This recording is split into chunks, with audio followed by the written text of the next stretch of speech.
भजन संहिता अध्याय 78। परमेश्वर और उसके लोग, आसाप का मशकील। हे मेरे लोगों, मेरी शिक्षा सुनो, मेरे मुंह के वचनों की ओर कान लगाओ। मैं अपना मुंह नीति वचन कहने के लिए खोलूंगा। मैं प्राचीन काल की गुप्त बातें कहूंगा, जिन बातों को हमने सुना और जान लिया और हमारे बाप दादों ने हमसे वर्णन किया है। उन्हें हम उनकी संतान से गुप्त न रखेंगे, परंतु होनहार पीढ़ी के लोगों से यहोवा का गुणनवाद और उसकी सामर्थ्य और आश्चर्य कर्मों का वर्णन करेंगे। क्योंकि उसने तो याकूब में एक चितौनी ठहराई और इज़राइल में एक व्यवस्था चलाई, जिसके विषय उसने हमारे पितरों को आज्ञा दी कि तुम इन्हें अपने अपने बच्चों को बताना, कि आने वाली पीढ़ी के लोग अर्थात जो बाल बच्चे उत्पन्न होने वाले हैं, वे इन्हें जाने और अपने अपने बाल बच्चों से इनका वर्णन करने में उद्यत हों, जिससे कि वे परमेश्वर का भरोसा रखें और परमेश्वर के बड़े बड़े कामों को भूल ना जाएं, परंतु उसकी आज्ञाओं का पालन करते रहें और अपने बाप दादों के समान ना हों, क्योंकि उस पीढ़ी के लोग तो हठीले और झगड़ालू थे और उन्होंने अपना हृदय स्थिर ना किया था और ना उनकी आत्मा परमेश्वर की ओर सच्ची रही। एप्रैमियों ने तो शस्त्रधारी और धनुर्धारी होने पर भी युद्ध के समय पीठ दिखा दी। उन्होंने परमेश्वर की वाचा पूरी नहीं की और उसकी व्यवस्था पर चलने से इनकार किया। उन्होंने उसके बड़े बड़े कामों को और जो आश्चर्य कर्म उसने उनके सामने किए थे उनको भुला दिया। उसने तो उनके बाप दादों के सम्मुख मिस्र देश के सोअन के मैदान में अद्भुत काम किए थे। उसने समुद्र को 2 भाग करके उन्हें पार करा दिया और जल को ढेर के समान खड़ा कर दिया। और उसने दिन को तो बादल के खंबे से और रात भर अग्नि के प्रकाश के द्वारा उनकी अगुवाई की। वह जंगल में चट्टानें फाड़कर उनको मानो गहरे जलाशयों से मनमाने पिलाता था। उसने चट्टान से भी धाराएं निकाली और नदियों के समान जल बहाया, तो भी वह फिर उसके विरुद्ध अधिक पाप करते गए और जंगल में परम प्रधान के विरुद्ध उठते रहे और अपनी चाह के अनुसार भोजन मांगकर हृदय ही हृदय परमेश्वर की परीक्षा की। हाँ, वे परमेश्वर के विरुद्ध बोले और कहने लगे, क्या परमेश्वर जंगल में मेज लगा सकता है? देखो, उसने चट्टान पर मार के जल बहा तो दिया और धाराएं उमड़ चली, परंतु क्या वह रोटी भी दे सकता है? क्या वह अपनी प्रजा के लिए मांस भी तैयार कर सकता है? इसीलिए यहोवा सुनकर क्रोध से भर गया। तब याकूब के बीच आग लगी और इज़राइल के विरुद्ध क्रोध भड़का, क्योंकि उन्होंने परमेश्वर पर विश्वास नहीं रखा था, ना उसकी उद्धार करने की शक्ति पर भरोसा किया। यद्यपि उसने आकाश के बादलों को आज्ञा दी और स्वर्ग के द्वारों को खोला और उनके लिए खाने को मन्ना बरसाया और उन्हें स्वर्ग का अन्न दिया। मनुष्य ने स्वर्गदूतों का भोजन खाया, उसने उनको मनमाना भोजन दिया।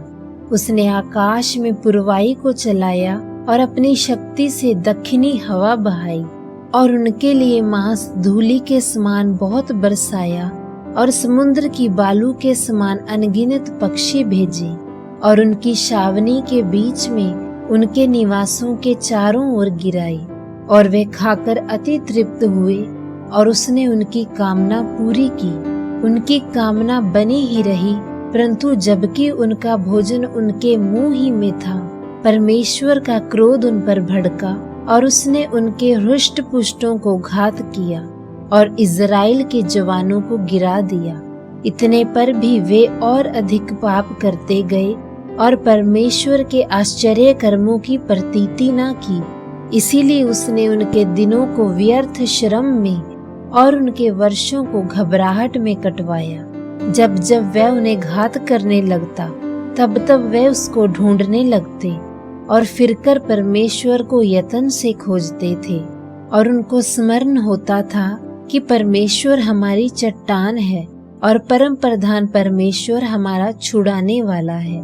तो भी उन्होंने अपने मुंह से उसकी चापलूसी की और उन्होंने अपनी जीभों से उससे झूठ बोला, क्योंकि उनका हृदय उसकी ओर दृढ़ ना था, ना वे उसकी वाचा के विषय में सच्चे थे।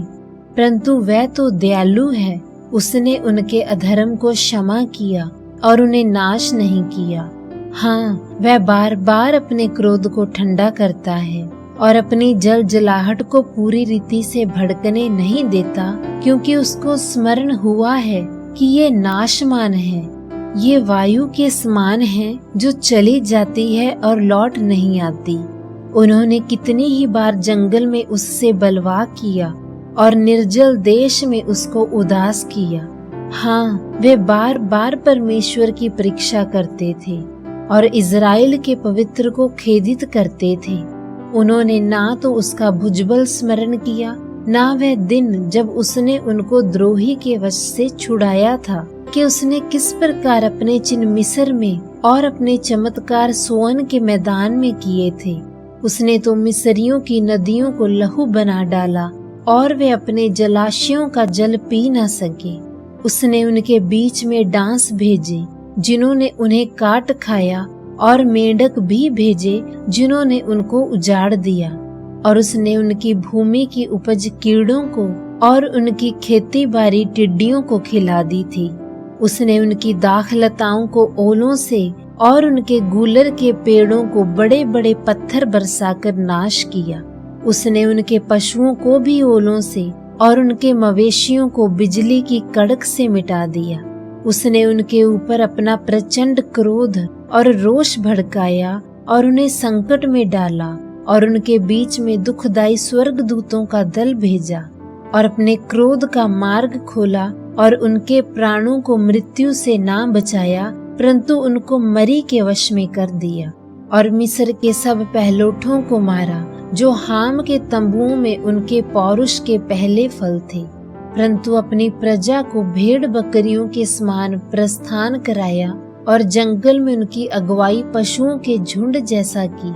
और वह उसके चलाने से बेखटके चले और उनको कुछ भय न हुआ, परंतु उनके शत्रु समुद्र में डूब गए। और उसने उनको अपने पवित्र देश की सीमा तक इसी पहाड़ी देश में पहुंचाया जो उसने अपने दाहिने हाथ से प्राप्त किया था। उसने उनके सामने से अन्य जातियों को भगा दिया और उनकी मिरास को डोरी से माप माप कर बांट दिया, और इज़राइल के गोत्रों को उनके डेरों में बसाया। तो भी उन्होंने परम प्रधान परमेश्वर की परीक्षा की और उससे विद्रोह किया और उसकी चितौनियों को ना माना, परंतु मुड़कर अपने पुरखाओं के समान विश्वासघात किया।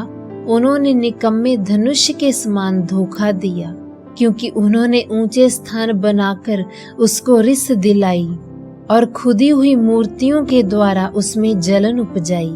ये सुनकर यहोवा रोष से भर गया और उसने इज़राइल से अत्यंत घृणा की।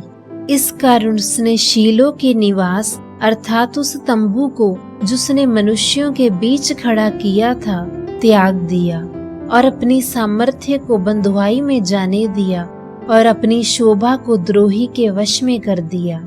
उसने अपनी प्रजा को तलवार से मरवा दिया और अपने निज भाग के विरुद्ध रोष से भर गया।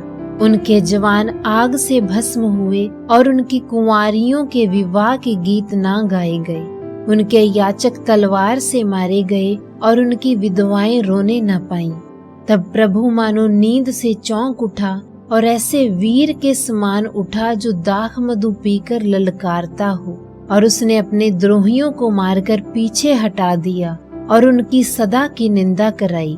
यही नहीं, उसने यूसुफ के तंबू को तज दिया और एप्रैम के गोत्र को ना चुना, परंतु यहूदा ही के गोत्र को और अपने प्रिय सिय्योन पर्वत को चुन लिया। और उसने अपने पवित्र स्थान को बहुत ऊंचा बना दिया और पृथ्वी के समान स्थिर बनाया, जिसकी नींव उसने सदा के लिए डाली है। उसने अपने दास दाऊद को चुनकर भेड़शालाओं में से ले लिया। वह उसको बच्चे वाली भेड़ों के पीछे पीछे फिरने से ले आया क्योंकि वह उसकी प्रजा याकूब की अर्थात उसके निज भाग इज़राइल की चरवाही करे। इसलिए उसने खरे हृदय से उनकी चरवाही की और अपने हाथ की कुशलता से उनकी अगुवाई की।